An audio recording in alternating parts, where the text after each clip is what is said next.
د حجاج ابن یوسف زمانه چراله دا ډېر لوی مشهور ظالم تیر شوی نو د قرآن کریم باندې زور او زیر او پیخ دا خدمت حجاج ابن یوسف کړي داغه وجه دا و چې عجم زیات نو عجمیان چې دی هغه زور او زیر چې د قرآن نه لري کې هغه بیا لسته نشي عربي لسته شي عجم نشي لسته نو قرآن باندې زور زیر پیخ چې دی دا بیا حجاج ابن یوسف دا خدمت کړي ډېر و لوی ظالم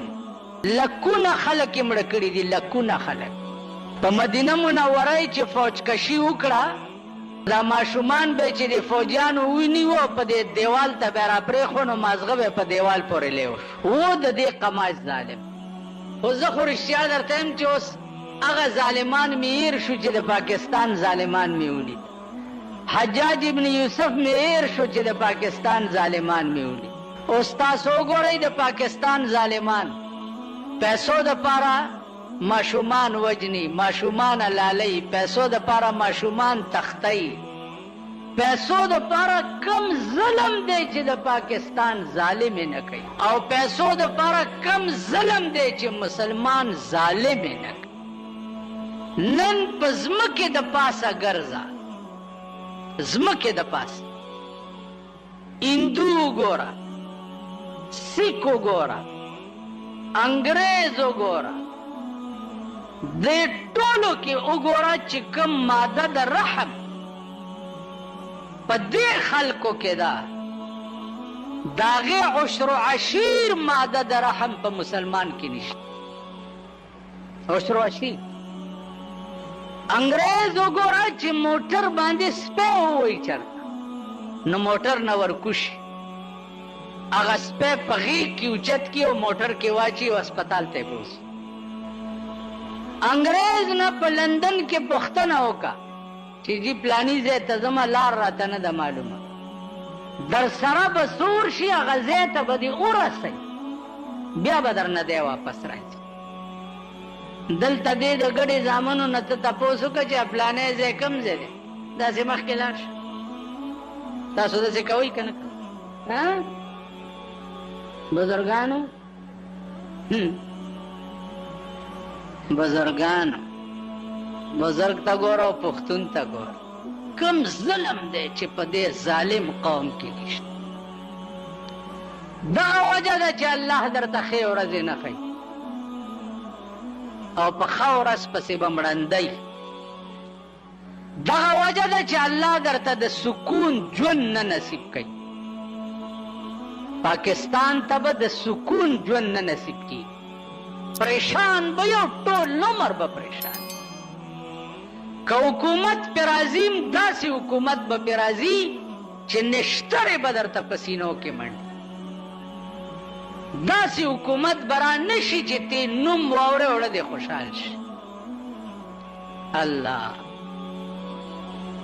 د عمر ابن عبدالعزیز غوندې حکومت به په پاکستان راشي چې تی وګورې وړه دې خوشحال شي عمر ابن عبدالعزیز هغه عمر ابن عبدالعزیز چې مړ شو د لحد د پاسه لا پروتو چې د اسمان نه کاغذ راغی او پکې لیکلي و چې بسم الله الرحمن الرحیم براءة من الله لعمر ابن عبدالعزیز شروع کوم په نامه د خدای چې بخونکی او مهربان دی عمر ابن عبدالعزیز لا خاورو تکو شوی هم نه دی چې خدای وبخلو داسې حکومت په تاسو به د نواز شریف غوندې حکومت راځي سر ته یې وګوره د اتینه یې غټ سر دی او عقل ته یې وګوره نن یې بیان ورکړی دی په اخبار کې بیان ورکړی دی چې دا ایډوایزر یې چې اغوستی ده اوس دا ښځه څه نامه یې ده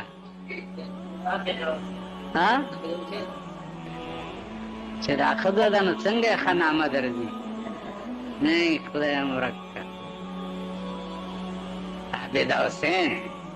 سم شی دی که پوره کټه یې ده وی عابده حسین چې ده زما د حکومت روح روان ده. نواز شریف نن ویلی دي چې دا عابد حسین چې ده زما د حکومت روح روان ده، او زه چې دې له وګورم مړه مې پې جوړ شي. دا هغه نواز شریف دی چې پرون په اسمبلی کې شریعت بل پاس کړی دی. هغه یو جان کټی ته وایي چې زه دې ته وګورم مړه مې پې خوشحال شي، زما د حکومت روح روان ده. خدای به داسې حکومتونه درکړي. عمر ابن عبدالعزیز غوندې به پیدا شي، عبدالله ابن عمر غوندې به پیدا شي، حضرت عمر غوندې به پیدا شي. په کټ کې پروت و زنکدن یو صحابي تپوس ته راغی، چې تپوس ته راغی صحابي چې واپس روان شو، نو حضرت عمر ورته آواز وکړو چې خبره واوره. چې واپس راغی ورته ویلې چې یو غلطي مې در کې ولیده، آخر وخت مې دی چې درته یې ووایم هسې نه چې دا حق مې په مری پاتې نه شي. وی جي څه؟ وی دا لنګ دی ډېر اوږد دی، دا ګیټۍ دی پکې پټې دي، او د چا چې په پرتوګ او په لنګ کې ګیټۍ پټې وي الله به د قیامت په ورځ هغه ته د رحمت په نظر نه ګوري. نو دا لنګ دی اوچت کړه چې دا ګیټۍ دې ښکاره شي. حضرت عمر د زنکدن په ټیم کې دا ایمان. نو زما عزیزانو عرض مې دا و چې بس هغه غوندې خلق به مونږ ته نصیب شي، مونږ ته به داسې خلق نصیب کېږي چې هره ورځ به پړکې نشترې در منډي. غله، ډاکوان، بېایمانه، منافقان، د دنیا ټاګان، دا خلق به درته نصیب کېږي چې قدم ږدې بې پیسو به در سره څوک خبره نه کوي.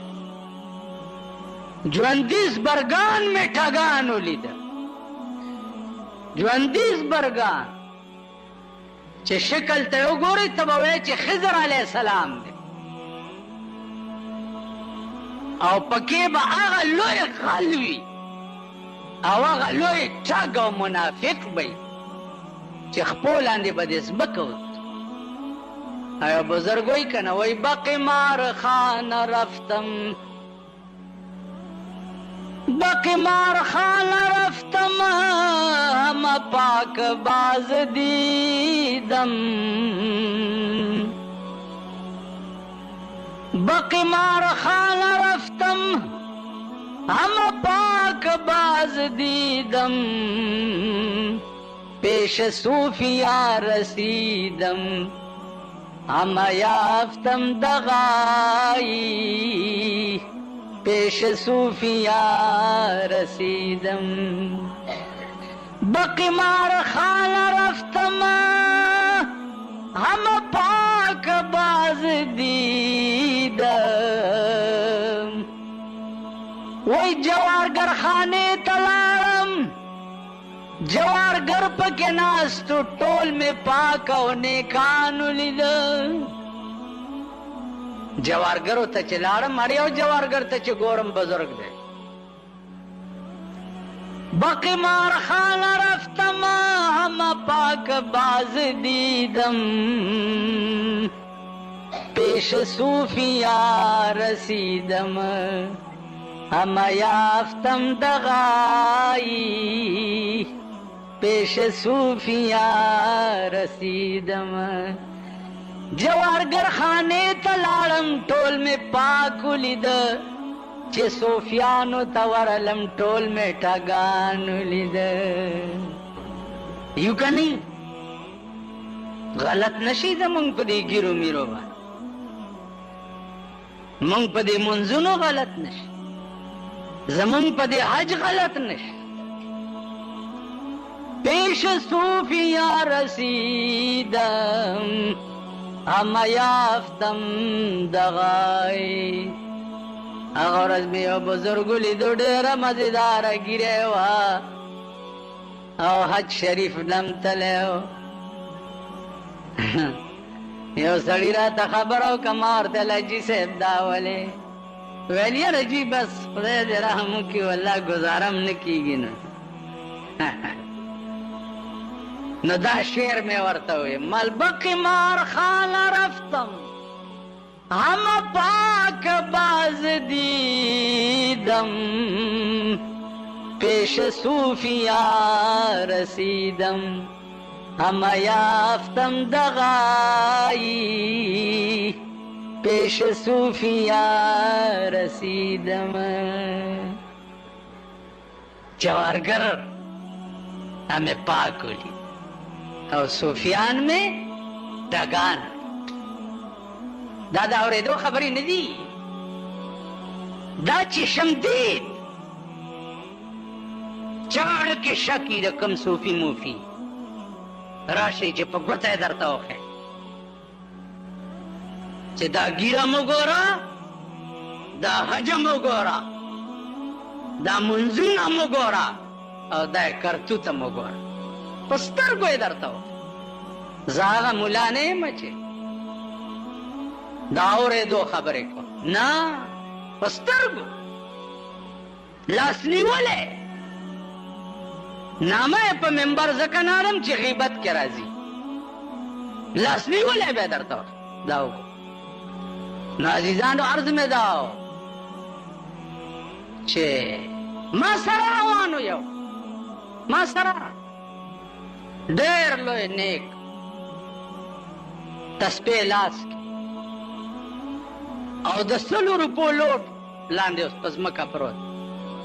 معمولی دو دمولی د پخپا کې خو چې پخپای کې خو ما ځان غلې کو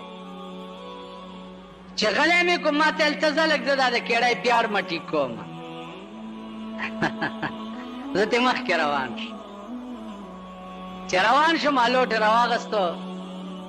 په بډایوالو او چې ما پسې راورسېدو مال پیاړ ما دې ټیک کړه ویلاو ټیک مې کړه مال خدا 50 تا 50 زما ویل نه څه مال څه چرته ناغته مې دا شعر وی چې بقمار خان رفتم هم پاک باز دیدم. مسئلہ خدا دا جس بیامو میں او د 10 روپو نے قیمت زیات وی نو یو کال بے ساتے چے کمالے کے پیداشی چاہ مسئلہ خدا دا یا با غزے باندے آواز کے چے مائی چشے مامون تیرے چانا خورک نہ دے با غزے با آواز کے کلسو نزیاتو بیا بے یو کال زان سر ساتے کال پسی بیا کا غریب ہوئے پخپل خیراولا کنی دا خدای پنامے ورکا بیا کا مالک پیدا شنو دا زان بے ورکے مسئلہ خدا دا اگا پخپا کے ناوسم چی مال آغا بزرگ پا مخاراشی نزور تا دا شیر ہوئے تاسو خیال را رہے